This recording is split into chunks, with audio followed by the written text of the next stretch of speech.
आज विधानसभा के बाहर संवाददाताओं से बातचीत में नाना पटोले ने राज्य सरकार पर तीखी आलोचना की। उन्होंने कहा कि धान, कपास और सोयाबीन के खरीद केंद्र सितंबर में शुरू होने की उम्मीद थी, लेकिन सरकार ने वो अब तक शुरू नहीं किए हैं। किसानों को रजिस्ट्रेशन के लिए बुलाए गए केंद्रों पर नेटवर्क नहीं है, जिससे उन्हें बड़ी परेशानी हो रही है। इस वजह से उनकी अनाज बाहर बाजारों में कम दामों में बेचनी पड़ रही है, जिससे उनकी आर्थिक हानि हो रही है। अत्यधिक वर्षों के कारण फसल खराब हुई है, फिर भी सरकार की ओर से हमें जानकारी नहीं से उत्तर मिलता है। उन्होंने आरोप लगाया, महाराष्ट्र में रोज 8 किसानों की मौतें हो रही है, फिर भी सरकार इतनी निश्चिंत कैसे है? यह गंभीर सवाल पटोले ने उठाया। महाराष्ट्रातलं सरकार हे कसं शेतकरी विरोधी आहे त्याचं उत्तम उदाहरण आजच्या प्रश्नोत्तर पहिल्याच प्रश्नामध्ये आपल्याला प्रश्नोत्तराच्या तासामध्ये पाहायला मिळालेलं आहे। राज्यामध्ये धान असेल, कापूस असेल, सोयाबीन असेल, हे खरेदी केंद्र सुरू झालेले नाहीत। सरकार सांगते की खरेदी केंद्र सुरू झालेत, हे सप्टेंबर ऑक्टोबरच्या काळामध्ये सुरू व्हायला पाहिजे होते।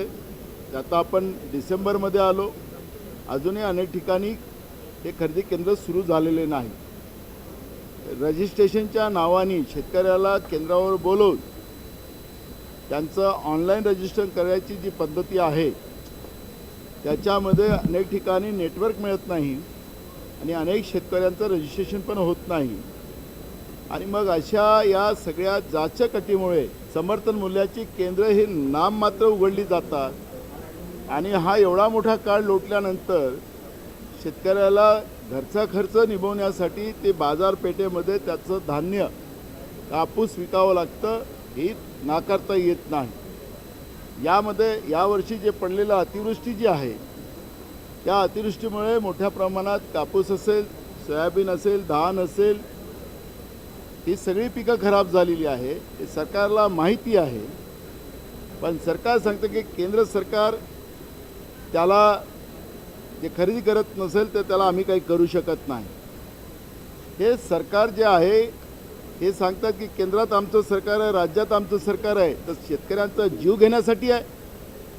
रोज महाराष्ट्रामध्ये 8 शेतकऱ्यांच्या आत्महत्या होत आहेत सरकारच्या आकड्यामुळे।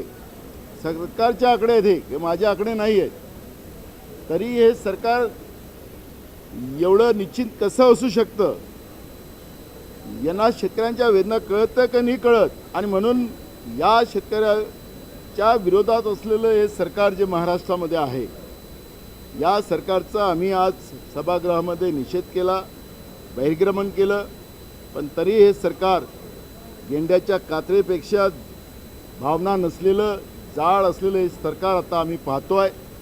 आणि म्हणून महाराष्ट्राच्या शेतकऱ्यांना मी आवाहन करतो की या आत्महत्या करू नका, या सरकारलाच आत्महत्या कशी करायला लावता येईल याच्यासाठी सगळ्यांनी एकजूट व्हावं असं आवाहन मी करतो। या सरकारकडून फार काही अपेक्षा कराव्यात अशी परिस्थिती आज नाही।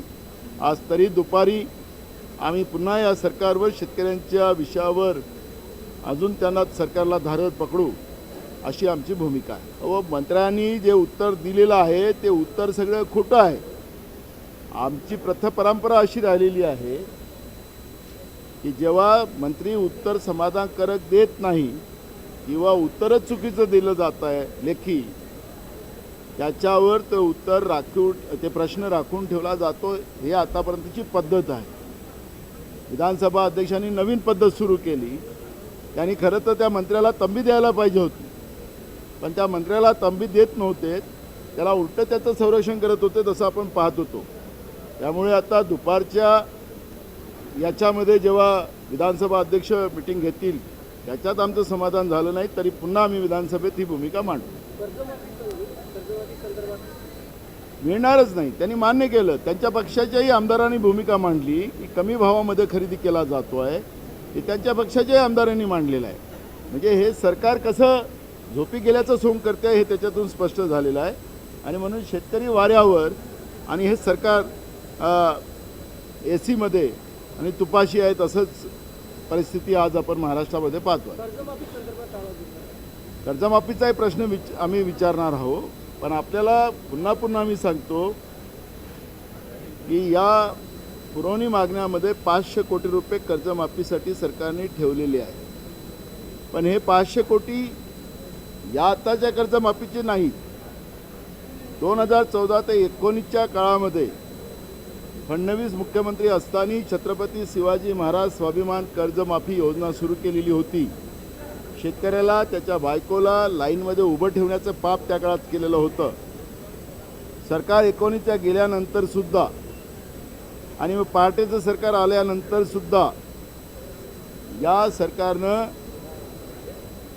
कर्जमाफी शेतकऱ्यांची पूर्ण करू शकले नाहीत. काही शेतकरी कोर्टात गेलेत. जवळपास 5017 कोटी रुपये राज्य सरकारला त्यावेळच्या योजनेचे द्यायचे होते. पण जे शेतकरी कोर्टात गेलेत त्यांचेच फक्त 500 कोटी दिले. पण कोर्टाने त्याच्यामध्ये आदेश केलेले आहेत की 5017 कोटी रुपये दिले पाहिजेत. पण सरकारने फक्त 500 कोटीचं प्रयोजन केलेलं आहे. या सरकारचा दिवाळा निघालेला याचा अर्थ तो आहे. विकास कामासाठी पैसे नाहीत आणि शेतकऱ्याला द्यायला पैसे नाहीत. पण राज्याची लूट करणारं सरकार. पार्थ पवाराच्या प्रकरणामध्ये काल हायकोर्टाने ज्या आदेश दिलेत की त्यांना का गुन्हेगार केले नाहीत, त्यांच्यावर का FIR दर्ज केला नाही. महेश पाटील जे सहआयुक्त मुंबई महानगरपालिकेचे आहेत त्याला आयुक्तांनी 1 महिन्याच्या कंपल्सरी सुट्टीवर पाठवलं. हा जो महेश पाटील आहे यांनी कोविडच्या काळात मोठ्या प्रमाणात भ्रष्टाचार केला. काही नेते, काही IAS, काही IPS अधिकाऱ्यांच्या नावाने जमिनी खरेदी केल्या गेलेल्या आहेत आणि सगळ्यांचा हा मेन सूत्रधार आहे. पण आम्ही कारवाई करतो असा दिखावा करण्यासाठी त्याला फक्त 1 महिन्याच्या सुट्टीवर पाठवलं. खरं तर त्याला बडतर्फ करायला पाहिजे होतं. पण बडतर्फ केलं तर आमची पोल खुलेल आणि म्हणून त्याला दाखवायसाठी 1 महिन्याच्या सुट्टीवर पाठवलं. तसंच पार्थ पवाराच्या प्रकरणामध्ये सुद्धा मान्य हायकोर्टाला यांना फटकारावं लागलं. आता तरी गुन्हा दाखल करतात का हे आम्हाला पाहावं लागेल. हे আপনার হনক কামত লগাওক আজিয়ে কল করক 1-800-313-1212 লো।